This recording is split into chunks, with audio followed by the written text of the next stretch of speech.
The boss introduces me, huh?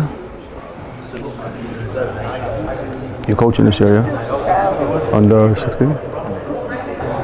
Good team? My last year under 14, so yeah, good team. Good. Oh, you've had the same team for a few years? 7 years now. Good. I saw your team in the final, under 16s, in the cup final. It was very nice. Last year. We've got one more on the next session after this will be in the next to where we had lunch. There's a lecture theatre there in the school. This one session is we've got we're offset. Coaches go into Europe and we don't know what's going on and we want to be able to help clubs and just around that connectivity. Alan is obviously one of our national team coaches, head coaches. He's been lead coach for the under-18s now for 4 years. Three. Could be 6 if you wanted to. Whatever you say. He's doing a good job with our players. I hear nothing but credit from the players themselves, which I think is a testament to Alan. He's obviously made a conscious decision to move away from solely coaching junior basketball to act as the head coach with the Reading Rockets in the men's Division 1 and took a change in career to be able to do that. And he's also obviously the academy coach with John Majeski in Reading. So it's great that Alan's here. We do like to use Alan, but ultimately he's a font of a lot of knowledge, and he's got some interesting thoughts on what happened over the summer and what we need to be doing to help with our national teams. So, Alan. Yeah, thanks, Matt.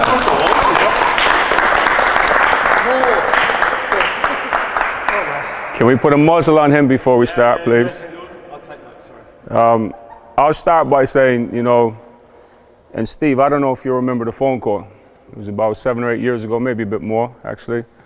But when you do a European Championships, I think, unless you're the head coach sitting in that seat, and you're ultimately responsible for everything. So if a kid goes down with concussion, but the physio is going to take charge of it, so Troy, you experienced that last week, or a player's homesick, or the tactics are wrong, or you lose, or the player missed a shot to win the game or tie the game, you as the head coach can't hide from anything. And I've been on both sides. I've been an assistant coach for a few years, and I've been a head coach for a few years. And I remember when I assisted Steve my first time on the national team, and then Andreas Kapoulas after that for about 3 years on the 16s, I think it was. And it wasn't until I took a head coaching job with the 98s on the 16s, and until I was actually in that seat, I truly didn't understand what the European Championship experience was about. I thought I did, and I thought I supported Steve and Andreas the best I could. But actually, until I sat in that seat and I took the punches, and everything that went wrong or everything that went right, I truly didn't understand what it was to be a European Championship head coach. And I remember calling Steve and Andreas after my first experience. We got back from Macedonia. I think I was very lucky because we bronze medaled. And we bronze medaled because we had incredibly talented players. If you look at those guys who it was at the time, it was RJ, Carl, Sam Jaffet, Nelson, Luke Mitchell, really talented players, all who've gone on to do really well. So we were quite lucky, I think, actually, to come out with a bronze medal. I put it on them. I just did my best not to mess it up. But I remember calling Andreas and Steve, and I remember saying to them and thinking at the time, I truly understand you guys now more than I ever did. Because when you go back to your hotel room and you've just lost a game, or you just won a game, which can be even harder because you got to move on, you don't really know what that's like as the head coach. The assistant coach, in my opinion, has the easiest job. No disrespect to anybody sitting in this crowd here who's been an assistant coach with the national team. But I think you have an easier job than the TM, and I think we have an easier job than the physio, and an easier job than the head coach for sure. It's a very difficult environment is the picture I'm trying to paint. This is not easy. And I think the first time you do it will always be the worst, but it gets better and it gets easier and easier. This summer, by far, was my most enjoyable experience. It wasn't the best performance we've had. I'll even say that we're lucky to be in Division A. I'll argue that we're potentially not a Division A nation, if we're truly honest with ourselves. on different levels, but it's a different conversation. But I put this picture on the board in the opening slide for a reason. And at face value, initially, people should say, yeah, you put that up there because it says Great Britain beat Serbia. And what I want to start with is, and then I'm going to completely change stream, but what I want to start with is, we won this game by 2 points in overtime with 3 players injured. And Mateokris, our best player, no question, was one of those players that was injured. 24 hours before this, we lost our first game by 41 points. We played Turkey, we lost by 41, and the expectation, I don't know about what you were thinking, but I was getting messages from back home saying, you're in trouble, nice messages, portrayed in a nice way. You guys are in trouble, get relegated this group, it's going to be impossible to survive, impossible to do well. And I believe some of the players were probably thinking that. No, I can't speak for them, but some of the senior guys, the returners, I believe they were thinking the same thing based on the experience they had a year before. And I can tell some of the coaches were probably thinking the same thing. So we fast forward 24 hours later, and we beat Serbia by 2. And all of a sudden, the messages were changing drastically. It went from one extreme to the next. And people's expectation, players' expectation, my expectation, went on a bit of a roller coaster ride in 24 hours. And that is a snapshot of the European Championship. But those expectations, those external pressures, if you allow them, can really throw punches at you, knock you off track. So it is no doubt, no question, one of the most intense few weeks to coach. A lot more difficult than the NBL one, but maybe I have it easy at Reading Rockets, I don't know. But it's a very intense time, and I want to just clarify, it's intense for the players. I'm not up here saying it's just intense for the staff, it's really intense for the players. What I want to share with you today is the system we built. It's not a system. The style of game, what we valued most, why we value that style of game most, and some statistical evidence to back up some of the things that we focused on. The second half of the presentation, I want to share with you my observations, my personal observations from the other teams in Division A, from a big's perspective, a guard's perspective, or through my eyes of what I saw, offense and defense, and then actually ball screen offense, which was very prevalent. So that's the direction I'm going to go in. There's almost 2 parts, okay? Feel free to jump in at any point. So style of game, this hasn't changed for me in about 5 years. I don't think it should change. I'm open to conversation, of course. But what we emphasized and value most, what we sold to the players, what we wanted on the front of the players' minds was the most critical, important thing for us to do well is on-ball defense. Now that's just a statement. Of course, we had to bring it to life, and we had to emphasize that and show them video and take stats on beating one-on-ones or whatever it may be. And the second thing was deflections, third offensive rebounds, free throw attempts, and fast break. The reason that we picked these 5 things this year and last year for us to survive Division A. Let's say survive, because that was our goal, being honest, to survive Division A. Because I'll give you an example. 3 years ago, we played Croatia in a European Championship Final, Division B. And I just spoke over there with the S&C coaches and the physios. And what I spoke to them about was our guys are in poor physical condition. So it's a bit of an oxymoron, isn't it, really? On one hand, we're saying we're going to drive on ball defense, we're going to look for deflections, which must mean we're aggressive in the passing lane, we're going to be a great offensive rebounding team, we're going to be aggressive to get to the free throw line, and we're going to push the fast break. But yet I'm telling you that we're in poor physical condition. So it's a bit of a contradiction. However, it's the lesser of the evils for me. Why? Because my experience going against those Division A teams, anytime the game becomes heavily 5-on-5 and they slow us right down, the gap is too wide, the disparity is too wide between their ability and our ability. Example, 3 years ago we got to the final against Croatia, Division B. We were 20 up at halftime. First half was just a track race. We outran them, we pressured them full court, we were running, jump, trapping in the full court. We had three, being Irish, this is difficult for me to say. We had 3 traps in one possession. So we were aggressive, ultra aggressive. Second half, they're chipping away. Game goes to overtime. We lose by almost double digits. And from my personal perspective, it completely came down to the condition of our players. To okay, we can talk about mental robustness, but the physical capacity, the physical capability didn't allow us to continue in the direction we went for the first half. Second example, this year we played Slovenia in the quarterfinal.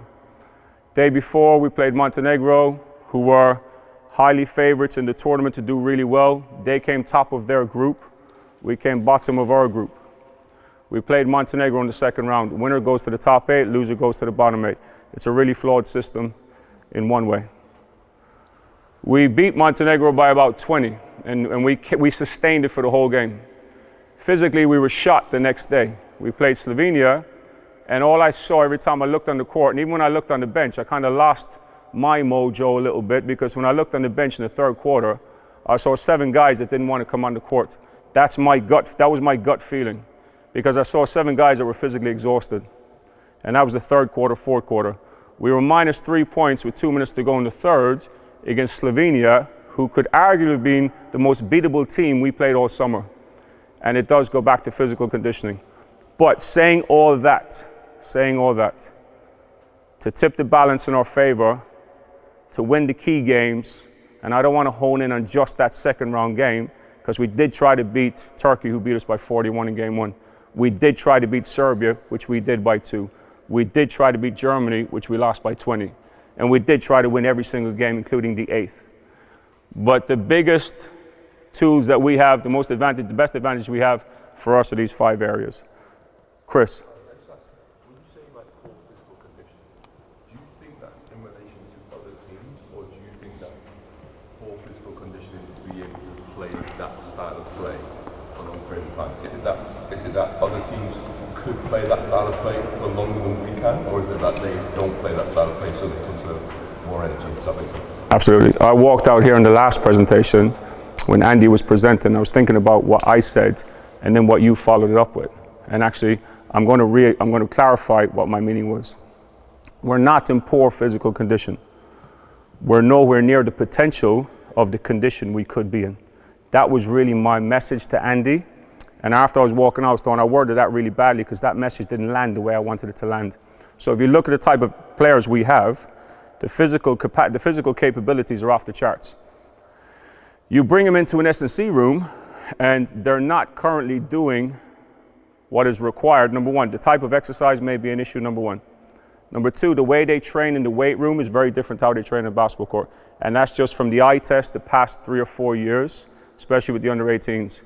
So for example, this summer, one of our best players, I would say arguably our second best player, we went into a weights room in Loughborough.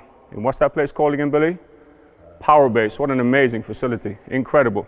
We went in there. Mark Dayson says to them, right, do your S&C program that you do at your academies or your clubs.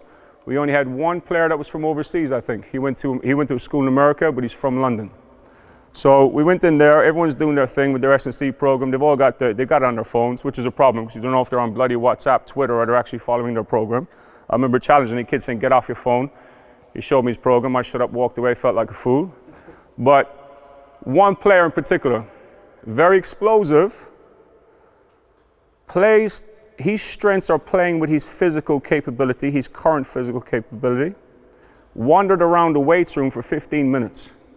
So we approach him and say, what's wrong? Are you okay? Are you injured? What's the problem? I've never lifted weights before. I don't know what to do. This was a returning under 18 player whose physical capabilities are outstanding already in our world, in our domestic league, but in a back-to-back game, he couldn't sustain it. Whereas a French guard or a French forward or a French wing, back-to-back-to-back, they're sustaining it for 40 minutes or whatever time period they're on the floor. So my message about that is, we have massive capabilities, but we're not touching the tip of the iceberg. Alan, that's what I brought up earlier. That's exactly what the point I was making. Our players are not physically capable of playing the high-intensity basketball for then extended periods or game after game. And I think the extended periods works, like it worked for us in the second round. Actually, it worked for us in the second round this year, and it worked for us in the second round last year, because we had a day off before both games. But then when it comes to winning that quarterfinal game, that's the day after that second round game. We just couldn't sustain it. And if I think back to last year, like our first game against Montenegro was a really high level game in terms of the energy we played with. Second game, we were just shot. Serbia absolutely tore us apart. They would have done anyway on game 1 as well. But let me go inside some of these. Chris, does that answer your question? Let me go inside some of these. Before I do that, I'm going to show you how we built that style of game around the shot clock. So for us, our defensive style of play came about through 4 things. So what we drove, what we focused on, and I'll talk about what tagging up is in a moment. Many of you will know, I'm sure. So that was the first few seconds. It actually was the end of our offense. So it was actually before the 24-second clock went off on defense. Then we tried to contain, disrupt, and then ultimately box out. So our style of play was very simple. It started with tagging up, continued to contain, basically in the front court, disrupt, which is leading more to the back court, and then boxing out at the end. So some of the things we would talk about, like say for example, on our scouting report, I think there's a word down there, wrestle, be ready to wrestle. So some of our keys, we would use some of the terminology off of this, just so the players would make a connection with what we wanted to do or what phase of the clock or what we emphasized and drove the most. Offense, it was similar, but it was 3 phases. So we wanted to play with what we called pace, space, and create. So first 2-3 seconds, we are alive, we're electric with breakouts, long outlets, non-rebounding big right to the rim, that type of stuff, kick ahead passes. And in the space phase, when you get down to, you don't get the first 6 seconds, you don't score. We actually did one drill in practice, and I think it actually was one of the better moments we had. To drive this phase here, the pace phase, we used to play 5-minute games, and if you scored in the first 8 seconds of the shot clock, it was 5 points. And for the first time ever, these guys were running at a level I thought they could actually run at. So I spent the first 2 days shouting and screaming at them to run faster, to push the ball, to be more aggressive. They weren't doing it, so the next day we put in a condition. If you score within the first 8 seconds, it's a 5 points. Billy, you were in on that practice in Loughborough. Do you want to talk about how the intensity shift? Yeah, it was crazy. Just like they started looking for opportunities, then it wasn't just getting into the next phase of offense. It was like, this is worth 5 points. What can we get straight on? So it was just those type. We just try to find different ways. The space phase was probably the hardest. Getting our guys to run offenses was the hardest thing to do, or to get success out of that. And I'll share some numbers with you after, which may be a little bit surprising, that relate to that phase. So we share this with the players, and again, those terminologies you see around here, you know, they would go into our keys to the game, and we really try to refer everything back to this with what we did, trying to simplify it as best as possible. Kelson? I'm just going to say, in your opinion, why do you think the space phase was the hardest part to get players to buy into? It wasn't a problem to get them to buy. You can get a national team player to buy into anything. Like, you know, I mean this respectfully, but I could go into a national team environment and do anything I want. And I want to be, no, I'm not going to be careful what I say. I can do anything I want. I can teach them to have a horrible mindset. I can teach them to do push-ups while clapping behind their back, and they'll do it. They will do it. So they're really at the mercy of my competency as a head coach, which is why I always felt I'm doing them a disservice if I don't develop and grow myself every single day, every single week, every single year. Hence the reason I drive as much as I do every day to put myself in a better environment. So getting a player to buy, a national team player will buy into anything. No, but you said, I'm going to continue to the second part of your question before you load me with another one, and then I don't answer the last one. So getting them to buy in is fine. The spacing is an issue. I don't know why. I'm speculating, because I'm not up here saying I know why, because I'm not in their domestic environments, but I'm speculating in their domestic environments based on what their habits are, including my own players. David Chive, I've never seen a player to dribble the ball as much as him and hang on to it as long as he does. So it takes time to get players to do what you want them to do. But I expect in their domestic environments that spacing, whatever they come to us, whatever flaws they come to us with, I don't believe they've had enough length of time to develop that area that it becomes who they are when they come into a national team environment. So you take a big player, for example. From my experience with the national team, it's not a habit of a big man to rim run, deep seal in there, and seek contact to find position. And to catch it, keep it high, whatever. finishing different ways. David Chive, my own example, dribbles the ball too much. Why? Probably let him dribble the ball too much last year. So I really need to unpick that this year with him. Was there another follow-up? No, that was good. So, areas that we focused on that shaped our style of game, what I'm going to do now is hit you with a couple of slides that have statistics. Okay, so I said to you, on-ball defense was one of the most important, if not the most important element. If I had to put a critical checklist together and say, what's the number one thing that you have to be best at? If you can only work on one thing, for me, it would be on-ball defense. If you take away teaching them how to be competitive, how to be brave, how to improve their S&C, because I put that above everything. But that's a different conversation. So we had an average, we would track how many times guys would get beat one-on-one. And in the national team, you're in a very lucrative position because you have assistant coaches. And sometimes the assistant coaches will do more than the head coach from a practical standpoint. So stay up late nights, review a lot of video, take a lot of notes on the sideline. And what they worked out, I think Mark Jaram did this one for us. He would do it every game. And we had an average beaten one-on-one 20 times. So over 7 games, we would on average be beat one-on-one, hips past the defensive hips, ball in front of the defense one-on-one 20 times. However, in the 2 key wins, we had 2 key wins all summer. We beat Italy in a preparation game. It wasn't a key win for any other factor than it made our guys believe we can survive at this level. Because previous to that, we lost to France by 41. We lost to Russia by 18. We lost to Spain by 40. We lost to Greece by 30. Hence my statement a while ago, are we really a Division A nation? Different conversation. But in the key games we won, it was 15-12. So against Serbia, which went to overtime, we got beat one-on-one 15 times. Against Montenegro, which allowed us to go to the quarterfinal, beaten one-on-ones was only 12. So for me, there's a clear, obvious trend in beating one-on-ones and our success criteria. Ball screen errors per game, don't even know why we measured it. Like, I'm looking back at it now going, what value does that bring to us? I don't know.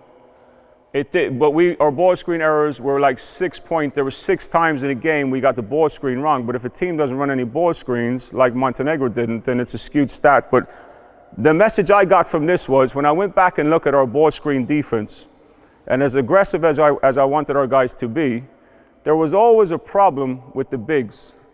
The bigs were always afraid to be vulnerable and to hard show. So Theo Hughes, everybody will say to me, he's too slow, he can't show on ball screens, he can't be aggressive and go out and defend the ball screen. He was the best one because he did it with this, not with these. And his timing was always really, really good. But also the guards. One thing I found when you hedge or you hard show, we call it a show, the guards see it as a crutch for them to almost take a rest for a split second. So when say the ball screen's coming this way, and the big shows aggressively like this, we wanted our guards to stay connected to the ball. So we would talk about take away airspace. You've got to eat up the airspace. You have to be connected to the ball while we show, otherwise the show is redundant. But what I noticed was our guards would be very aggressive, and touch coverage for us was back here. I stole touch and show from Andreas Kapoulas. Touch would be back here, drop coverage basically, and our guards were super aggressive. But as soon as we put a big out here to show, the guards took a step off, almost like, okay, I've got help here now, so I'm going to rest. So we had a lot of, it made us go back and look at that stuff, which was quite interesting. We narrowed the focus. So kills for us, again, I stole this from Andreas Kapoulas about 8-9 years ago, 10 years ago when we were at the England under-15s. 3 kills, 3 stops in a row. We had an average of 5 a game. So how many times you stop a team scoring, and that's a horrible stat to measure because they're missing layups, they're missing wide open jump shots. It doesn't mean your defense is good, but what it did is it narrowed the focus for our guys to lock in on defense. So we would shout to them, guys, we've had 2 stops, one more for a kill, and it just narrowed their focus on the next defensive possession to stay engaged, to meet the target, basically. But in the games we won, we had 7 kills and 8 kills. And we also had 9 in a prep win over Italy. The games we lost, obviously, when you lose by big numbers, you don't have any kills or you kill yourself. Or that's after the game when you're trying to figure out why'd you lose by 41 and you're blaming all your tactics. But deflections was something we measured every single game. Lloyd Gardner, for the 3rd year in a row, argued with me in his unique way. He's very good at arguing because it's still a conversation and I never get annoyed with Lloyd when he challenges stuff or he gets really forceful. He delivers it in a very good way. But he's argued with me again this summer that measuring deflections is a waste of time. And I understand his point of view, but I explained it to him in a way this summer where he accepted and saw the value. So we would measure deflections. How many times can we get a deflection a game? We averaged, and I'll explain what my response to him was in a second. We averaged 22 a game. But interestingly, we had 24 and 24 in 2 big losses to Turkey and Lithuania. So why measure deflections if you're having more deflections in the games you're losing than in the games you're winning? That's Lloyd's argument. I agree with you. The only reason we measure deflections, not the only reason, but the reason we measure deflections, one of the reasons is to influence the mindset of the player. So for example, if I'm guarding a guy in the corner and the ball is up there, and I'm 2-3 steps off the line of this pass, we're very passive on defense and the hands were down. I wanted our guys to shrink the floor in defense, and the only way you shrink the floor in defense is hands up and your position and movement. So we measured deflections and we rewarded guys by acknowledging who was on our depth chart, who was our number 1 guy for getting the most deflections in the game. It just influenced them to be more aggressive in the passing lanes, higher hands, shrinking the floor, and I just wanted them to play with high hands. So we used deflections covertly to influence them to actually raise their hands instead of shouting at them, hands up, which wasn't working. A few other things, tagging up. Tagging up is, do I need to explain it? Tagging up is basically, if I say to you in a way that I kind of understand it, I would say to you, tagging up is when we shoot, it's 5 guys going to offensive rebound. But that's not what it is. So traditionally we would have 3 guys offensive rebound, 2 go back. Tagging up is a tactic used to set your defense early and put yourself in a position where you can get a few more offensive rebounds. So we were the smallest team there, no question. I thought we were bigger than Slovenia until we played Slovenia and then realized how big they were width-wise and some of their bigs. But tagging up, so every time we shoot, Matt shoots from the corner, whoever the closest guy is to me, on Matt's release there, we know Matt's going to miss because he can't shoot anyway. My job is to go and tag this guy, the closest guy to me, and just get on his top side and drive him in legally. So now I do 2 things. If we're all doing this, if the ball goes in, I'm in a position now to defend early, full court press. If he misses, I'm on the high side, the top side, I'm pushing in. It's like tagging in rugby, basically, when you scrum. So the Australians use the word scrum. So you got to scrum him in, but you don't put your arm around him, obviously. So we push him in, just contact. I'm now in a position where I might be able to contest for an offensive rebound without giving up transition. So we were doing this, and France in the first game had like 28 points on fast breaks, leak-outs, because our guys weren't used to doing it. It was the first preparation game. Because if Matt shoots and my guy leaks out, my responsibility is to tag up to the closest guy. So I have to go with him. I have to connect to him. So it was about setting your defense early. But with this system, we led the tournament in offensive rebound. We led the tournament in offensive rebounds. We had 30 against Serbia in that game too. However, we statted, MJ and Max statted, we only committed to it 46% of the time. So we would stat. So the guys would go back and watch the video, and all they would look for is, did the guy take a positive step? Is he playing off the front foot to tag up? Or is he staying, or is he playing off the back foot? And that's all we measured it. Are you playing off the front foot? is your intention to tag to go in, because you may not arrive there. The shot may come from the low post. It's a quick action, but are you getting on the front foot to go in? So that proved to be a big one for us. It helped us a lot, but it took a long time to get success from it. In all the prep games, we had 0 success, I would say, until the last 1 or 2. We had 6 prep games. Like I said to you, 30 offensive rebounds against Serbia. We had 22.5 average offensive rebounds for the tournament, which gives you some context on the value of tagging up for us. Okay, being underskilled compared to our opponents, a big emphasis on was pushing the fast break. Okay, and you know, sometimes I think we get pigeonholed like, yeah, let's play a fast break, and that's just a case of rolling the balls out. You run there, you run here, you run there. It wasn't the case. You know, you will have structure in there, and it's all context. And some of the stuff that Coach Titmus was doing this morning that I don't think he didn't get the justice he deserved. He had them doing some stuff going up and down, but because of I think how the teams were weighted, it just ended up in the layup. And, you know, he was talking about, you know, we get away from pattern, you run here, you run there, to actually what's in front of you, what opportunities in front of you. So we use the word opportunistic a lot. But we generated a lot of fast break points. But here's the key takeaway message. We created an average of 53 possible fast break points per game. So if we scored all the fast break opportunities we had, 53 points would have come from the fast break. However, we only converted on 44% of those opportunities, which is actually really, really low. So we can put it down to missed layups, guys 2-on-1, bad pass, turnover, taking bad shots. Was Titmus, when I came in, Coach Titmus this morning, he was talking about dribbling through a body or a periphery of a body. Or was that a different clinic, maybe? But yeah, it was just bad decision making from our guys, really, if I'm being honest, that led to 44% conversion rate, which are 100% of fast break opportunities. To help our offense more, we measured the effects of screening. So, and I got this from watching, we played France in the first game, and it stood out like a mile, watching France, how their bigs set screens and how the guards received screens. Like, when you watch the game back, we were getting nailed. It was incredible.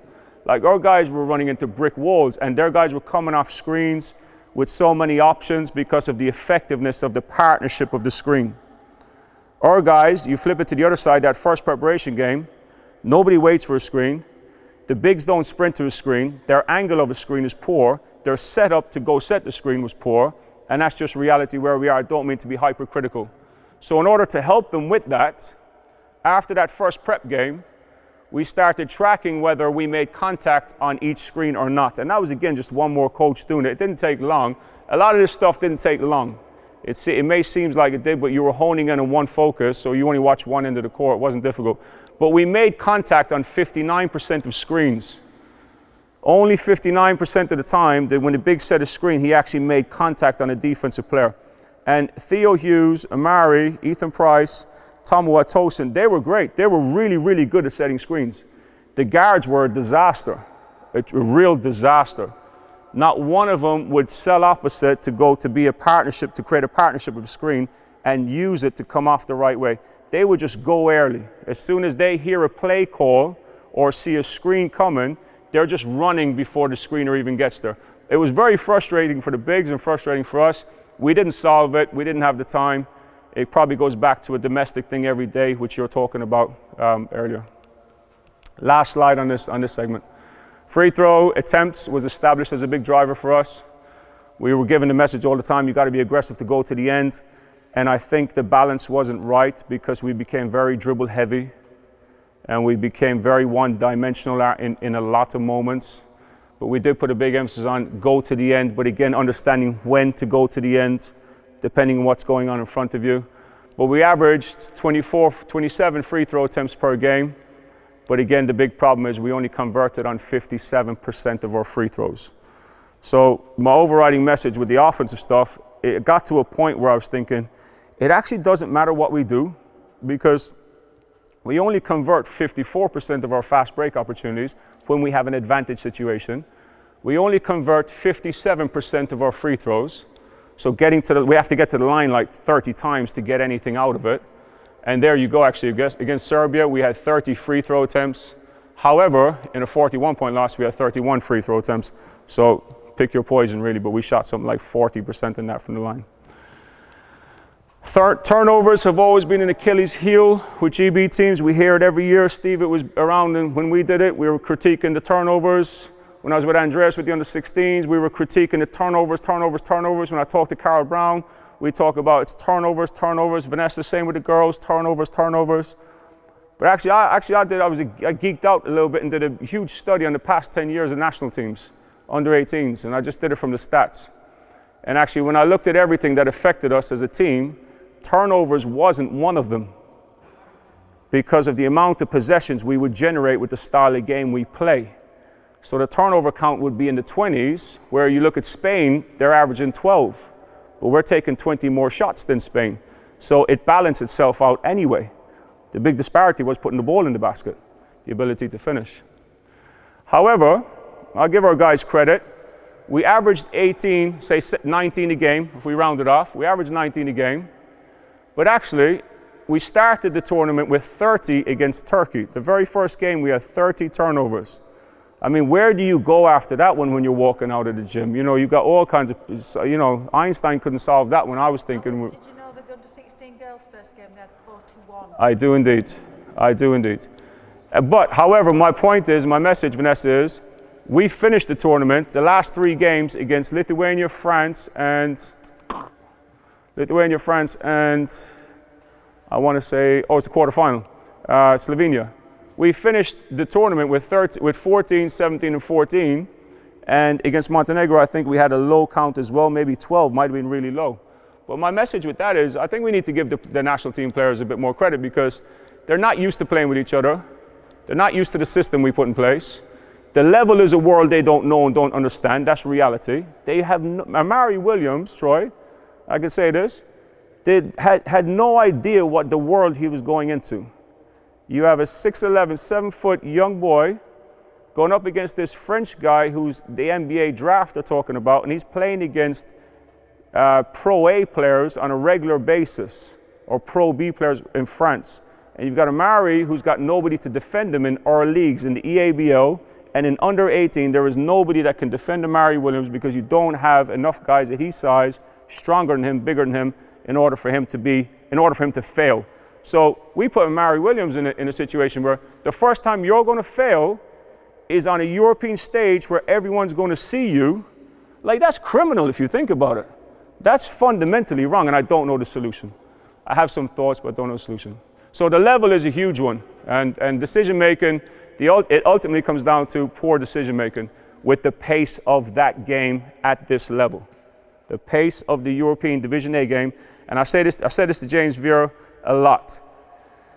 Division A and Division B are like 2 age gaps. Division A under 18 and Division B under 18. What's your thoughts, Steve? Because I know you've been to both. Technically, they get better at A, and as you point out, they probably play a touch faster. But Division B, you could probably get back from being down. Division A, once you get in the trend to finish. They're piranhas. You make a mistake in Division A, you are done. You make a mistake on offense, you are not recovering because you're being punished. I love it. It's absolutely beautiful. And it's a joy, not always a joy to be on the sideline and be the receiving end of it, but actually when you get past that ego and, you know, you're not, you know, whatever is happening in front of you, it's actually really, really, really awesome to watch. But they punish every single mistake, which I'll talk about in a minute. Effective pace. Pace basically is we measure pace. Warwick Can influenced me to measure pace. Warwick Can gave me so much I wouldn't know where to start.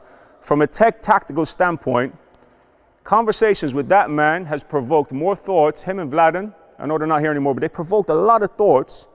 And to this day, I'm getting a bit smarter, so I'm starting to question some of them, which we're going a bit deeper, which is interesting. But Warwick used to get us to measure pace, and pace is how many possessions per 40 minutes you have on offense.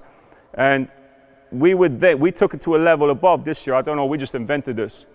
So we averaged, whatever, I don't know, 85, pace was 85 per game. So 85 possessions on offense, let's say, something like that. I can't remember what it was, but it's around the 80s probably. Some games would go over 100 because we'd have 31 turnovers to add to the amount of times we took a shot. So basically, we measured effective pace, and effective pace was the amount of possessions we had per 40 minutes and how effective we were with those possessions. The way we measured it was, did we get a shot off? So in our possessions, we only got a shot off 72% of the time. What's that statistic mean? I have no idea. It's the first time we did it, and I haven't done anything with it since. Last few things are defense. Switching on defense 1 through 4 really helped us. Really helped us. And sometimes we could switch 1 through 5 because you put Tosin or Tamua at the 5. I believe you had Cavell at the 5, Steve, and you were able to do the same thing. Remember watching your games. Having an athletic, mobile 4 and 5 tips the balance in your favor at the Euros more than anything else defensively. Because these guys are so freaking good at setting screens, receiving screens, using screens, making decisions, making open shots. If you can contact switch the actions as much as you possibly can, you can eliminate a lot of their opportunities. And this is when we were at our best, when we went small.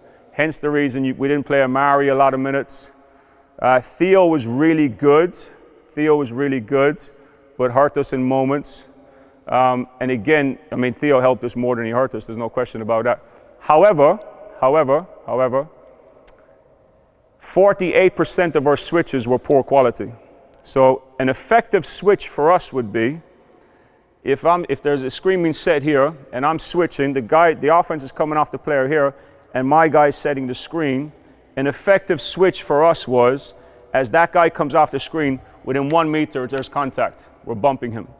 The guy setting the screen, defending him, when he's switching on to the other guy, he's got to go touch and make contact to stop any back cuts or slips. Whenever we did that, it was a big difference, but we only did it 48% of the time. So we were teaching our guys, if we switch, it has to be a contact switch by both players. When we did do that, we were quite successful, but it wasn't enough. We only did it half the time. Offensive sets, our success rate was defined as, did we get a shot off? Did we get a good look? Not a forced one, but a good look. Didn't matter who took it, but was it a good look? So next phase would be who took it and where. But we didn't have the time for that. With our set plays, we got a shot off, a good shot off, 39% of the time, which was quite low. Now, if you think about our shooting percentage, if we got a good shot off because of our horns 4, chin, whatever, if we got a good shot off only 39% of the time, and I'm telling you our biggest weakness is that we can't put the ball in the basket, then that percentage of success goes way down. So what's my message? My message is players have to be able to play with broken plays and good decision making, and that applied to all teams at the Euros. I measured Lithuania. Theirs was similar. Their offense, when they called sets, they got a good shot off 40% of the time. It was 41 or something. Not a massive disparity from us. But when their set plays broke down, the decision making and the technical competency of the player was the game changer. All right, last few slides, and I'm changing stream now. Nothing to do with GB. This is what I thought. This is what I saw when I observed. I went into the Euros this year, and I said to Ian, and I said to Mark Jarm, to MJ, I said, guys, every year we come here and we do this, and we have a great opportunity in front of us, and we don't maximize it. I said, we need to find time every evening to put GB to one side, and actually let's see what we can learn by watching these other coaches and these other teams and these other players. So we actually had some side projects going on the side. And it became a few late nights, and especially on the couple of days off we had. So we started looking at different stuff from other teams. And most of these things I talk about here, I have little video clips, but I'm not going to show them now because I just didn't put them in the presentation. I think it would have taken a long time. But here's what I took away, my observations from post-play watching Turkey, Spain, Lithuania, Serbia, Montenegro, Slovenia, all those teams. Number one, post-play is alive and well. Bigs playing inside was the most prevalent thing I noticed this summer. And it's such a go-to action every single offense by every single team. Slovenia, Lithuania, I think are probably two of the best perimeter-based teams, but rely extremely heavily on the bigs. And I'll explain how. They use him as, like, it's incredible. Like, we joke about Jokic from Denver, but if you take Jokic from Denver Nuggets and put him in the world of what does that look like at Division A under 18, most teams have that guy, obviously not at that level, but they have that go-to 5-man who can step out on the perimeter as a pressure release, and they throw the ball to him and he'll make an effective decision. Every team had a 5-man that would sprint the floor, try to get position in the charge circle and seek contact. Every team had a 5-man who knew how to seal a guy with his hips, footwork, armbar, catch and make a play. Every team had a 5-man that could throw the ball here, when trapped, to the opposite side of the court, on time, on target. Every team had one. Saying it's their movement off the ball as well. They understand really a lot in Europe how to move. The big guys especially how to move little cuts, little slip cuts and things like that. Next thing from the bigs, they help the guards a lot. And I think it goes unnoticed. It goes unnoticed. Why? Because when a big man runs the floor and and you're in transition and he deep seals inside, or he's running the floor and he is alone, the defensive player on the perimeter somebody has to cover this. So it opened up a lot of space on the perimeters, and the attention they took inside really, really helped the guards and the guys play on the perimeter. Screening was another obvious one I talked about already. Every one of these bigs know how to set a screen, know when to set a screen, and then they know what to do with a screen. Slip, pin, hold it for a second longer, brush screen, go. There was a good understanding of why you did what you did, and the outcomes are obviously a lot better. I don't think our guys had that. 5 minutes, Brian. I don't think our guys didn't have that level, no question. Okay, maybe they're playing not as long, it's a whole different conversation. But these guys, no question, you can see they're coached on it on a regular basis. It's really impressive. Offensive rebounding is a skill. That's what I learned this summer. That offensive rebounding is a skill. Number 5 from France, incredible. You could clearly see that he's been coached how to offensive rebound. How? What do I mean? Decision where to go, footwork, use of the hands, his reaction time, position he would get. So if he was down here when the shot was taken, what he would do would be very different than if he was up here when the shot was taken from the weak side of the floor. It was really, really interesting to watch, and the hands are incredible. Guys tipping it to themselves, like that Dennis Rodman thing, just tipping it to themselves. You can see that these players have developed a skill to offensive rebound, and I've never thought about that before. I may be wrong, but that was my interpretation, that was my observation. Guard play. Composure under pressure is incredible. The game slows down for these guys. It really slows down. Slovenia's point guard had a triple-double against us in the quarterfinal. Probably says more about us than him, but he was really good. He was really, really good. And if you watch him, he's not lightning quick. So compare him to our point guards, Chris Feeney, David Chive. He's slower than both of them. He dribbles less than both of them. And he's like, the biggest separating factor is his composure under pressure. If he was trapped, no panic. Scanning, ability to see what's going on around him and what's the best possible option. Recognizing early is the big being fronted, calling the next guy to the high post. Different things. The decision making from the point guards I found incredibly. France's point guard was another one. All of them had one. All guards had an exceptional ability to finish. That was another separating factor from point guards, these European point guards, Division A, compared to our point guards, Division A. They could finish in the paint, they could finish with contact. They finished in different ways. It didn't matter. Floaters, same hand, same foot, mid-range. But the biggest disparity, I thought, when you look at those different dimensions, was their ability to finish with contact. It was a big separating factor. It was very evident. And a lot of stuff with one hand, off the dribble. You could see guys coming, say, right to left here, or sorry, left to right in the middle of the floor, getting this deep into the paint, one hand off the dribble, bang, opposite corner, wide open. And pinpoint accuracy as well a lot of the time. Teams posted up their guards very often. Why? Because they were very good playmakers. And the other thing, they were bigger. Like Spain had a wing, it was 6'10". Serbia had a 2. Well, the Spain guy could play 2-3. So let's say he's a wing, 2. 6'10". Serbia, number 2, forget his name, 6'10". Playing like a guard in transition. posting up, making plays out of the post. Players who got double teamed, we saw that a lot of times. Players got double teamed. There was never any panic. They were very calm, very relaxed. I saw guys split traps so often, because why? Number one, they anticipate the trap. Number two, they're ready for it. Number three, they have the skill set to set it up. And then number four, they had the skill set to execute a split. I saw a lot of guards from other teams split a lot of traps. It became almost like something that stood out on each game at some point. And then I talked about the 6'10 guards or wings were very effective at handling the ball in full court. But also, actually, their physical dimensions were very impressive. So you had a 6'10 guy who had the agility of a 6'2 guy. We had 6'10 guys that would not have anywhere near the agility of our 6'2 guys. So I think it goes back to a conversation we have with the sports science guys about S&C needing to be an important component at the age of 10, 11, 12, 9, 8.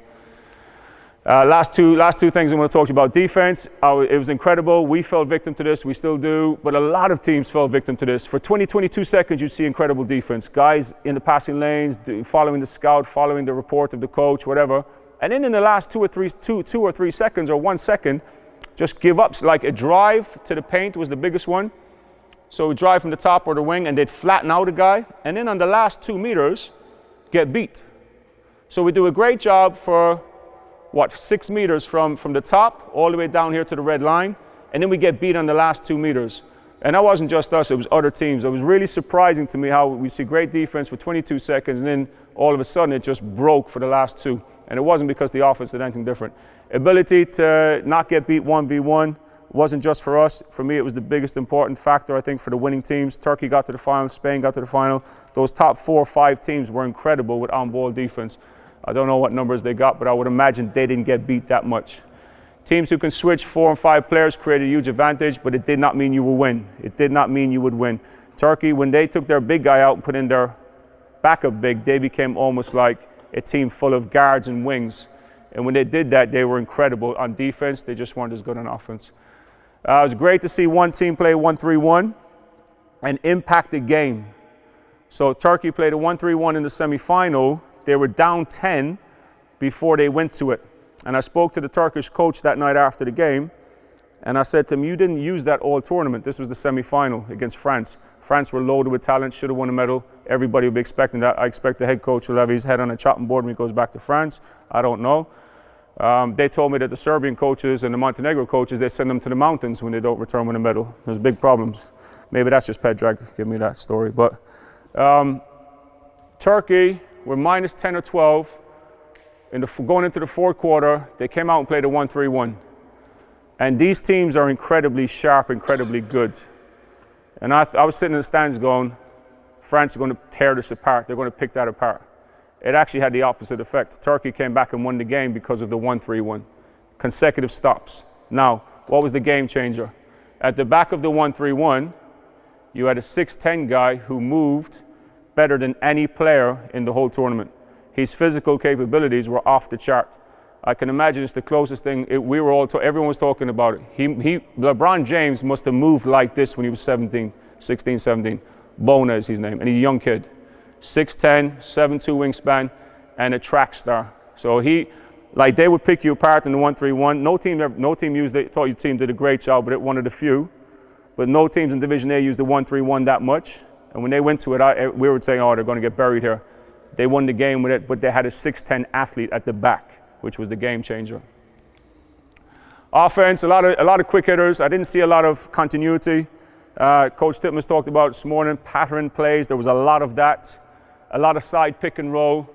Pitch it back to the point guard, and then ignite actions from there. Flat screen, Iverson over the top, throw to him, isolation. Iverson over the top, this guard go post up, and they go guard to guard on the post up while the bigs are up top, opening the paint.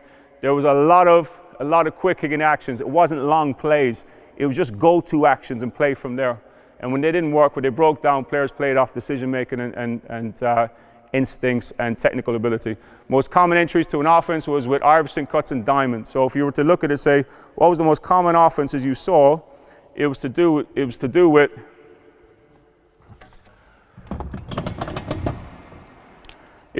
with, say, for example, I talked earlier about side pick and roll coming off.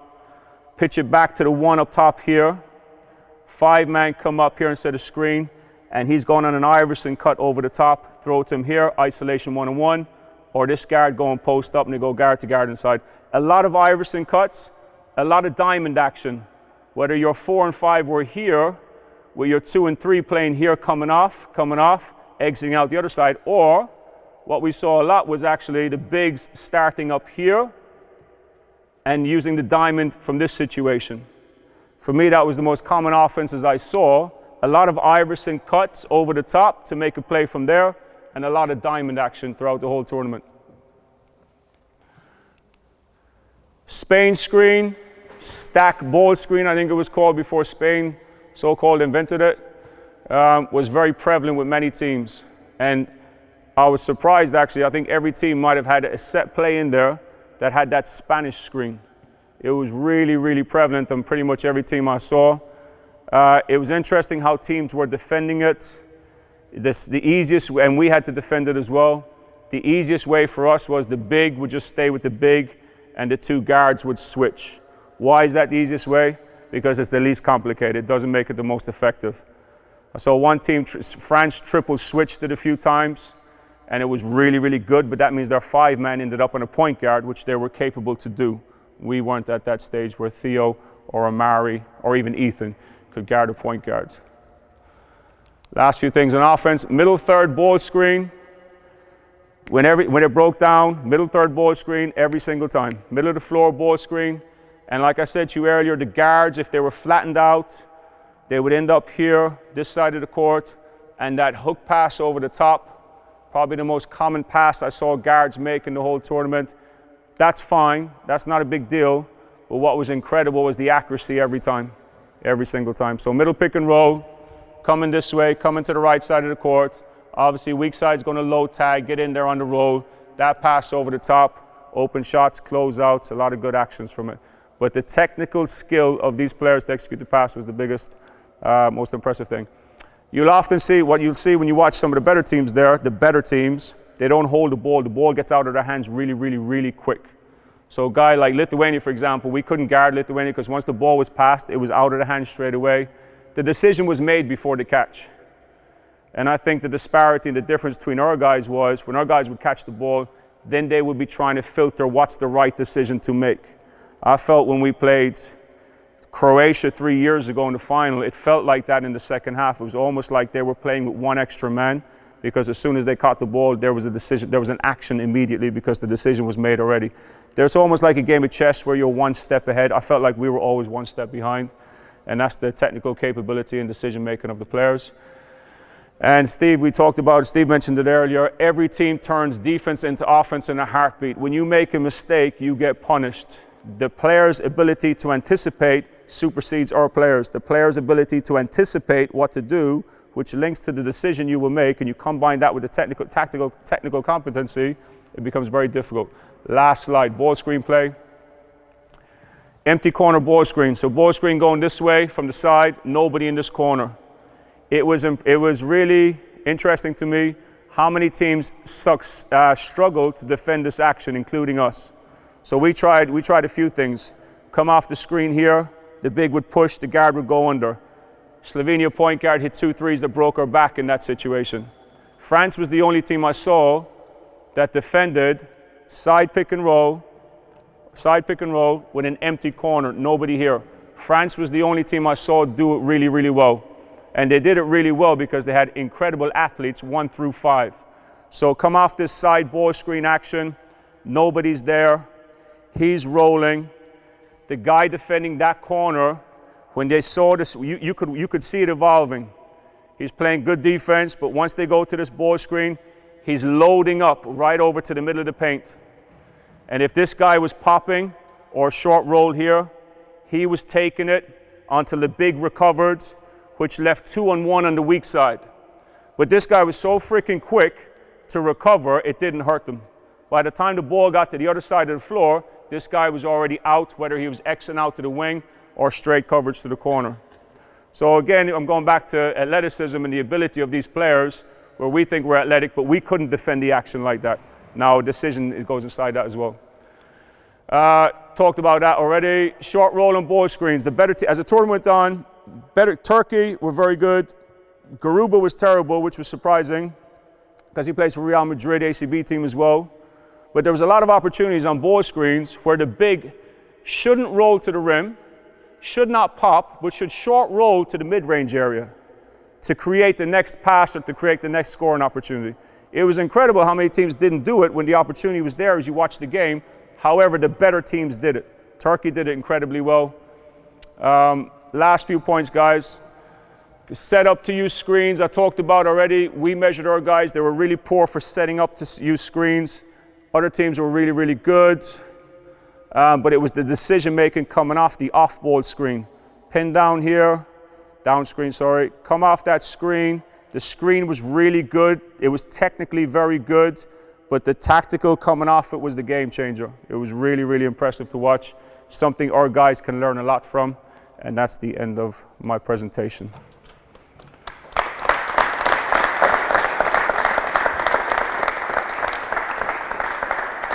I've probably covered a lot. And Brian wants to get me out of here because he's got that stance. What I'm going to say is, there is a session on ankle rehab. I'm guessing it has started, but ultimately, if people want to ask Alan questions now, some of this is deep analytics. It's very prevalent even for us as junior national league club coach teams, because it obviously helps feed into the age group teams. So if you want to ask Alan a few more questions, I'm sure you'll stay with us here. So this is your choice. But I think it's better if you make it now. Let me preempt Adam Davis, because Adam Davis is going to say to me, well, how does this help me in my club coaching on a daily basis? There we go. And he's going to go, well, what am I going to take from this presentation? I'm resurfacing an old problem. I'm only joking, Adam, that's a great question if you were to ask it. Now, here's the thing. I think it does apply to club coaches. Not all of this, because this is too much. And we got to be honest, like the stuff I went through, what I saw from other national teams, I probably wouldn't go there with RGB under 18 team with some of that stuff because I think it's too much. But it's good for us to know that this is the real perspective and the real level, because I get emails all the time, and Andreas used to get emails all the time when I was with him about my club player should be in your national team. Okay, is he ready for this? But okay, whatever may be the case. So I'm just my message really is that we need to have a true perspective of, I hear guys say to me all the time, the gap is closing, we're a Division A nation now. Guys, we are not the Division A nation. We're getting closer, we're getting better, but there's still a big gap with the technical, tactical separation and physical separation too. But it is I've been doing the under 18s for 3 years, and I think it's moving in the right direction, but I think we can become a bit delusional with some of the results. And I talked to you about the expectation, losing 41 today, winning by 2 tomorrow, losing by 30 the next day. So we are on that roller coaster. I don't think we may not have been on the roller coaster before. I don't know. I wasn't here. My first time was with Steve. I wasn't here with Michael when you were doing it years ago, or whoever was doing it years ago, Laszlo, whoever. But I think in the 3 years I've been with the under 18s, some things are better, some things are worse. Do you think you get the? Caroline had her hand up there for a while. I know you haven't got a lot of staff, but I think it would help club coaches greatly if they had some kind of feedback about little Billy needs to work on his footwork inside the key. Yeah. Could you take him through that? My girls I got some video feedback of some of my players for the last time they went to, England GB, I don't know which one it was. One of them had voiceover on it, and it was telling the person, you shouldn't have done this, you shouldn't have done that, and I got that. And then when I was having training sessions, that's what the coach was saying that you shouldn't be doing, so you need to be moving, you need to be cutting when you go back. So that, I know you haven't got a lot of stuff to do. No, but that's a great connection though, isn't it, between club and national team, for sure. That's a very valid point, Caroline, and that's something that, in essence, we and Steve particularly, should work on in terms of dissemination. That's England stuff. Yeah. And it would be English. But that's ultimately, but that's not necessarily a problem because actually that's more apparent. You were talking about turnovers and things like that. Do you think if you had the kids long enough before a tournament, you'd be able to eradicate that a bit better? Rather than a couple of weeks here, a couple of weeks there sort of thing. If you had them for 4 to 6 weeks, like some countries do. If this was this time last year, I'd say yeah, we'd reduce the turnovers, we'd be better on offense. But actually my thoughts after this year are, I'm kind of caught between right now. If we were to rewind and have those few weeks preparation we had, would we have served the players better and had better results potentially if we worked on getting them in better condition? Because the tactical in the time frame you have, it will never be a game changer. No coach on the national team's ever come in and put in an offense and been successful because of the offense or the set plays.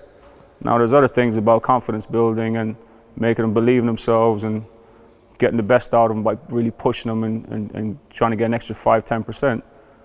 But actually I think the biggest separating factor between us doing better in the summer is actually something our academies could do better. And I hold my hand up for that one as well. We're all in this together. But our academies, if we were better at driving the physical element and making our guys better athletes, and I think it's difficult because what can you do with a player in 1 or 2 years? There's a shelf life, there's a spectrum there, you can only do so much. But I think from a club perspective, from a younger age, if we have better athletes coming through who make better choices with nutrition, better choices with lifestyle, better choices with their S&C instead of bicep curls, and commit to those things, I think the summer results will have a significant impact on the summer results. That's not dismissing the tech because it's all part of it. But if we want short-term wins and we want to get better really quick and stay in Division A, let's sort out this strength and conditioning and lifestyle and wellness choices first, because that's going to have the biggest impact the quickest. To develop somebody's technical, tactical ability takes longer than develop someone's physical capacity for that level. So yeah, we do need more time. But I sat in an office with Mark Clark when he was the performance director, and he offered me 2 weeks of camps and 2 games or something like that. And I said, I resign, find another head coach. Resign's a bit funny because we're voluntary, but I said, find a new head coach. And he said, why? I said, we cannot go to the Euros with 2 prep games. So I said, I'll tell you what, let me substitute. I'll give you back those 10 days of practice if you give me 2 more prep games. 3 more prep games. We ended up having 5 prep games, but less practice time. Because nothing prepares you for the Euros. Don't matter, James had a load of practices this year with no prep games. We saw the result of that. So without those prep games, these players and coaches, you can't prepare yourself for what's going to happen to you in that first group game. I would say this, our first 3 group games were still part of preparation. And I remember saying to the staff, don't get frustrated, don't get annoyed, don't get upset with the players or the staff or the system or anybody in the group stages, because the group stage, with the limited time we had, the group stages are still part of our preparation. Insane it sounds, and that should sound insane. That should land with you like that's crazy. That's reality. So yes, more time, but more games, as opposed to more practice time. And then you have to go back and really question, what value do you get out of what you do in practice? Because I think we do a lot of things in practice that might not add value. And how do we know it's not, that's another thing to go. That's another angle that we should be assessing and thinking about as well. Even when the GB began with the junior teams, the context was still the same, that we would have 30 to 36 days prep, which is more than a lot of the European teams, other European teams in A Division were having. But we're still contextually the lowest shooting team, free throw line, finishing, still the highest turnover teams, even when that was happening. And then when you start digging down into that, actually start looking at the athlete's journey from the age of 12, going through and the context of which their skill has been developed and the intensity that's been developed. That were the things that were like the game changers I think previously, so that adds weight to that argument that I don't think more time necessarily does that, but you can't just judge it on the 2 weeks they have or 3 weeks. It's more like the 150 weeks they've had before that was the most important factor in reduction of turnovers, improvement of skill in context. Players that have played at internationals or played in Division 1 or with professionals, semi-professionals earlier, they were all the ones where their skill levels were at context. Alan was saying to you, some of the kids that he had out there this summer, we've been hearing that for 10, 12 summers. It's a real surprise to them, the level they're playing. But also when you speak to, one of the beauties of the Euros is you get to sit down and talk to other coaches that you would never get to do during the year. You can jump on a phone call. You can go call the federation, ask for it. But anyway, different conversation. But let me just finish. Let me just finish the point I was just making. Go on, let me finish and then add to it if it is the same context. But when you talk to these other coaches, you know, none of their guys play at a level that they're dominant at. So for example, right? For example, Serbia had two guys that played EuroLeague last year. This year, every team we played had somebody playing Pro A in France. Some of them had EuroLeague experience. All had, like, at worst case scenario, Division 2 Lithuania. What's that league called, Division 2? Okay, that. And our guys, some of our guys were playing Conference Under 18. Some of our guys are playing ABO. And that's all right to a point. I mean, there's an element where that's, I don't know if you can argue that's all right. Maybe somebody can.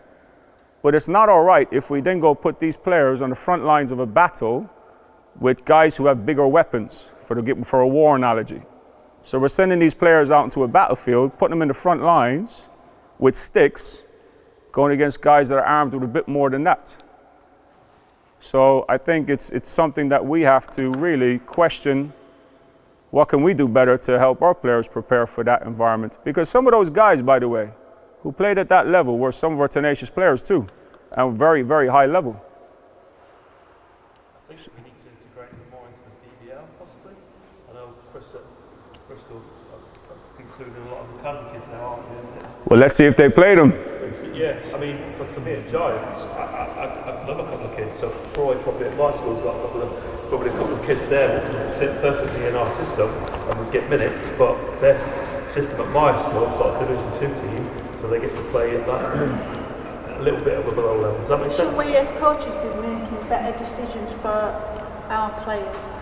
Well, for the players, it's all our players. They don't belong to a club, they should belong to us as coaches, and we should put them in positions that are challenging them, that are creating better opportunities for them to improve. I think that's a difficult one to solve, and I don't know the answer, but I spoke to Hanna Matola on the phone back in February. Hanna Matola is the performance director for Finland, and we just jumped on a call once a week. Billy, myself, Mark Jarm, Ian McLeod. I said to the guys, I'm going to call somebody once a week that's better than all of us at what we do. Do you want to jump on the call, a Zoom call? So we did it once a week, and it was good CPD, which is why I said you don't need to go to the Euros to have these good conversations. But Hanna Matola was one of them, who was the performance director for Finland. And we asked him, like, you know, what if you have a player that plays domestically in Finland, who's, you know, above the level he's playing, so he's playing under 16 or under 18, whatever. I said, what do you guys do with that? And he said, we go to the club, we call the club, we tell the club, you need to move him to this team or move him up to that level. Not to the team, they said move him up the level. And it was done. It wasn't in question. So we had some players playing under 16 club basketball this year that had no business playing under 16. But I support it in one way. This is what I'm saying. I do support it in one way because if you're a club trying to win and be successful, the balance is very difficult. I believe the balance is very difficult. But I think we have to if you put the player, like Matt always says, put the player at the center here, and then build what goes around that player so he has the best possible journey he has on his route to being the best possible player he could be. If you put the player at the center and make the decision from there, then that probably is a different direction you may go in.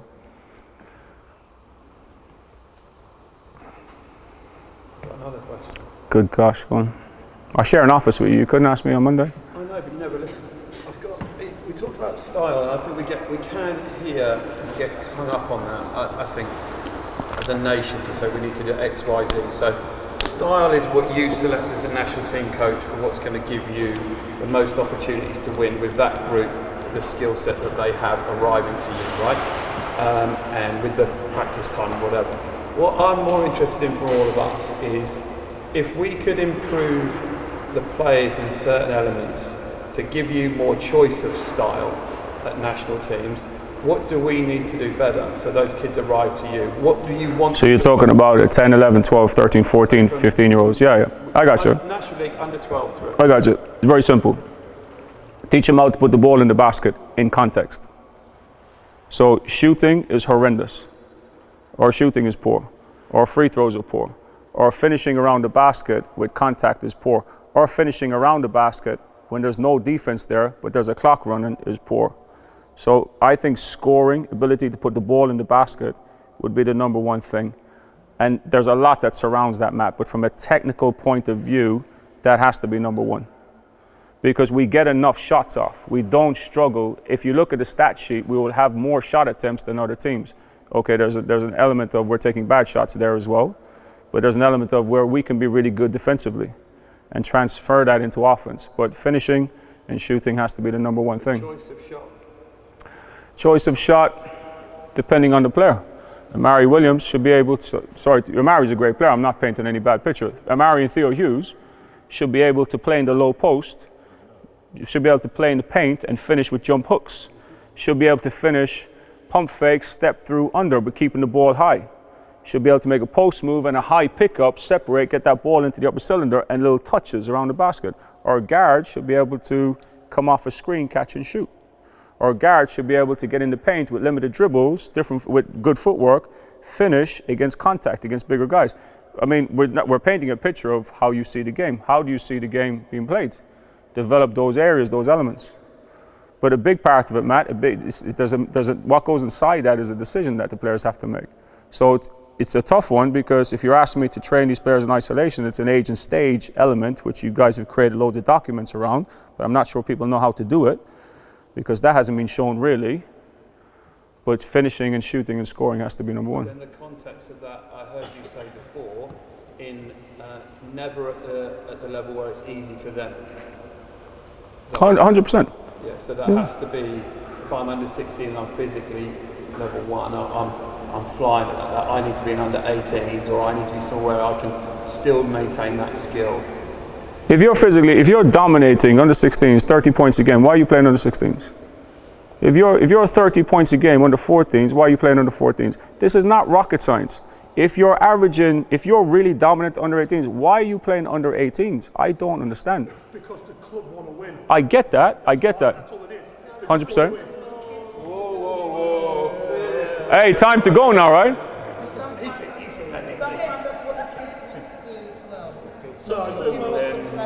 Okay, Caroline makes a good point. Right? It's what the kid wants to do. But isn't our job then to influence them and help them and guide them about what's really good for you? Because it's good for that player to score 30 because it's a comfort zone thing, and there's nothing wrong with that. But it could be, that's my point. So what's the aspirations of that kid? If that kid comes to you and say, I want to play national team and I want to be an NCAA Division I player, then we have to rewire how they think, because that journey is very different to you being on a journey of you want to be in a social environment and you're happy doing this. They're two different journeys, and we have to be explicit with the kid about them. Under 14s, I don't think they'd have that mindset yet, as in, oh well, I'm doing this, I want to go up. But maybe one. Under 14's young age. I'm talking more 16s, 18s, Caroline. More 16s, 18s I'm really referring to. Because 14s, what should 14s be? At our stage, 14s should be fun. They started playing at 11 at best. 12, 13, they're still in the element where this is fun and you want them to continue playing as opposed to doing football or rugby or something else. So academy levels, how do the academies work together today? Do the academies work well together in conversations with players that are performing at a certain level, that the coaches talk to each other, or do you just meet on the court and literally compete? there is some sort of system where the academies sort of get together and, you know, share conversations with players? I can't speak for other academies. I can just tell you the guys I talk to. And I speak to probably Lloyd on a regular basis, James. Clubs to interact rather than just compete against each other so that it can help build the national team? I mean, all connections can help. I can't really answer that, Michael, intelligently, to be honest. I really don't know. But like, we are one unit, right? We are one group of people. And I said to emphasize that point, the sports science guys, I called up Carl Wheatle a couple of days ago and I said, I got to speak to these physios and S&Cs. And I said, I'm really out of my comfort zone because I'm not talking tech and I'm not talking coach behavior and I'm not sure what direction to go in it. I said, what's your point of view of an S&C and a physio, the impact they've had on your playing career? And his response really didn't help me shape my presentation. My message to you is I think there's a disconnect between a lot of people inside our sport for that one player. So you look at an S&C or a physio, like I don't really have a strong connection with them in terms of what they do. They don't have a strong connection with us, what we do. And actually when I asked a lot of physios and S&Cs, what's your thoughts about how you feel valued in your academy or national team? You know, the ones that got back to me, there was a common trend of disconnect. They feel disconnected from the coaches and they don't feel as valued as the coaches. So you're talking about connection between people. Us as we're a small country. If we're not synergized, if GB, England, Scotland, Wales, if we're not one together, then what are we? If you coach at one academy, I coach another, we're not together, then what are we? You know, we'll grow together, but I think that comes with vulnerability, Michael. Some guys are open to it and being critiqued, and you know, Billy's a good example there. He'll phone me up after we play, or Adam will call me up after we play Canterbury and say, all right, let me have it. What are your thoughts? We spanked them by 40. You know, tell me about our coaching behavior, tell me about the tactics we played. You know, those type of conversations are alive, but there's no platform for that. That's down to the individual who wants that and who seeks that. And I will say there's a lot of people in our game that do that. I just don't think it's known. I really don't think it's known. But it's a difficult question to answer because I'll be speaking for other people. There's a definite intention of academies to do the right thing. There's a lot more conversations around those players that are happening now. You can see whether they're sharing the same thing as what a national team, where maybe the traditional national team coach goes to the academy and says, this is what we like him to look like. Maybe we're not, I would say we're not quite there yet, but the intention and the quality of the coaching work of those players, most have had national team experience now, so that seems to be a slightly, when I'm hearing your conversations with most of the others, seems to be a lot closer than maybe it would have been before. Yeah, that's why I can't answer, because I don't know what it was like before. I'm coaching in an academy for the second year. This is going to be my second year coaching in an academy. So, but I mean, the thing is, what I was going to say was, I'm going to, before you jump in, please do, I'm going to be critical of our academy system. I think, I talk about our players, S&C is the tip of the iceberg. For what our academies could do and should do, I think we're also at the tip of the iceberg. And I think it could be a lot better in many different ways, from coaching to S&C provisions to date. I don't know. I'm just, because when you talk to the coaches and you find out what they do, or players say stuff, you kind of go, well, that's surprising. Or they go in the gym and they do their S&C. And they've been in the academy for 2 years and they pick up and start doing bicep curls. You're kind of going, well, what's he been doing for 2 years? But that's not necessarily the academy's fault because his teammates doing the right thing. He's just a knucklehead. So it's difficult one, Michael, but our academies, tip of the iceberg. I think there's a lot more we could do. And you've touched off one of them, more unity, togetherness, that's explicit. Because it's going on in certain groups, it's just not explicit. Maybe there's an academy coach sitting here now going, well, I've never had a conversation with another academy coach. I'll be really positive and say, I think our academies are one of the reasons why we are in Division 8. I think it's actually 14s and 16s age groups in National League, while we're not in Division over 16s. I think the academies are a really good positive step. Can it be better? Hell yeah. But I think the academies are why, because they play every day, they play in good competition every single Wednesday. Most of them have Division 2, Division 3 men's teams. I don't think that's the problem. The problem is, under the 14s and 16 national leagues aren't good enough. So, I guess what you want to my question of national leagues at the most, because that's why I didn't want to say that. That's why I asked about the academy. Because if you talk about the national leagues, then that's when it just completely goes in the different direction. So at that elite level, Wednesdays is the highest quality game you would get than on a Saturday in the under 18s division, National League, if it's Premier, if it's Conference, EABL. good quality game on the Wednesday compared to on a Saturday, a National League game between two under-18 clubs? Just for the record, I'm glad you said that actually, because I agree. I'm not saying our academies are bad. I'm just saying that our potential is off the charts. And so far, there's a lot more to do with these academies than we're currently doing.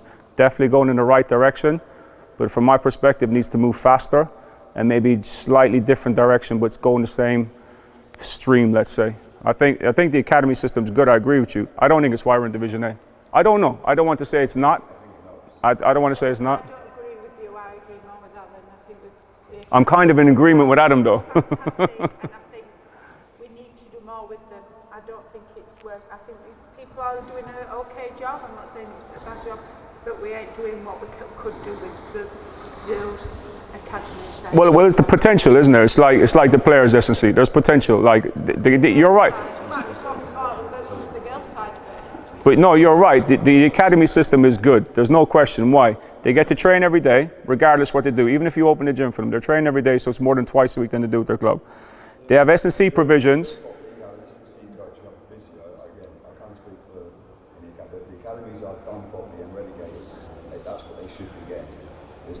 But even the best academy in this country, even the best one, even the best academies, my message is simply this: we can still do better, you know, and we have to think like that. If we don't, where are we going, you know? Michael? I think everyone's right in that situation. The potential for us within the academy structure actually gives us a competitive advantage over our European neighbours. We've spoken about some of our disadvantages, not having fully fledged clubs, underfunded, clubs not able to train their kids every day that some of the competitive nations have and we don't have. One area that we do actually have at that 16 to 18 age group is something that most other European countries don't. Combining academics with basketball every day is something really powerful. What we've got to do better is all of us to do it together. So for example, everyone can do their own thing at the moment. And if we get a little more influence, I would say, from, for example, national teams coaches, to help the academies work better together. But that's surely the job of the federation, Michael. No, I didn't say it was a federation of some sort. In terms of, you're right, it's the federation's job, but for us to maximise that, because in relative terms, it's still quite an early baby. It's 9-10 years into doing this. And it's not like we've been doing this for 60, 70, 80 or 200 or 300 years like some other countries have had their club basketball structure in place. So I think it's it is a competitive advantage. We just need to do it better together. But we can probably say that about pretty much everything. But if you contextualise it, that's 72 weeks that they're working in between 16 and 18 with 16 institutions. On the other side is 770 teams and clubs from under 12, not including CVL, under 10s and under 8. So it's about 1,000 where we're looking at one minute group and saying, yeah, that would be good, but let's not look at the spec when there's a great big thing over here that we've also got to look at. Correct. The journey of those kids, if they're starting at 8 to 12 in CVL and minis and they're getting a great experience, we'll love it. And if there's hundreds more girls playing at a younger age, when they arrive to this level, it's a completely different element, and that's what everyone else in the whole world does. So we don't need to look at your bit, we need to just go, great, we'll crack on and dig a bit earlier, and the best coaches there work with the youngest kids for a longer time, and then you'll have a choice of what style to play, and you won't have to worry about pace and offensive rebounds, because you'll be shooting the ball so well, you'll have another choice to be able to make, if you still do. Thank you. I'm going to wrap there. Great. You're going to wrap? Can I ask one last question? Chris, as it's you. I want to ask a question like just unrelated to any of that. So, you talked about how having more time may not have made a significant difference, and I noticed that you looked at quite a few, you guys did quite a lot in terms of looking at different stats as well, and you were saying that you weren't sure actually how much you can influence within that group with the factors. Were there any of the stats that you thought were a reflection on what you did well or didn't do well in terms of the preparation to that point? Does that make sense? So, for example, you talked about effective screening. Did you think that was the result that you got was a reflection of actually what you did in practice. So did you see there was any matchup between Yeah. Well, anything we, great question. I mean, you're always going to look back and say, like, we had X amount of hours, and we break it down into the chunks of what we worked on for those hours, 10 hours in this, 10 hours in that, 10 hours in this, 20 hours in this, or whatever. And you always look back and say, well, actually, I wish we spent more time. So my journey as a coach, every summer I'm beginning to spend less on our set plays. So that time, if I go back 4 or 5 years ago, Mick Betts called me up and asked me, was I heading off to coach in the NBA? Because he saw Cameron's playbook when he was with on the 16s with us at the time. So, and now if you look at us, we had 4 offenses this year, maybe 4 set plays, and the rest we were trying to teach them dribble drive principles and spacing and stuff. And so we spent less time on offense. Looking back on it this year, I don't know. I'm caught between. I think if we were in better physical condition, I think we'd be better. I think we'd have performed better. I think we would have got, if I did less tech-tac, and if we did more physical conditioning in a 2.5 week period, I don't know. I'm not S&C competent enough to say that would have a massive impact. I don't,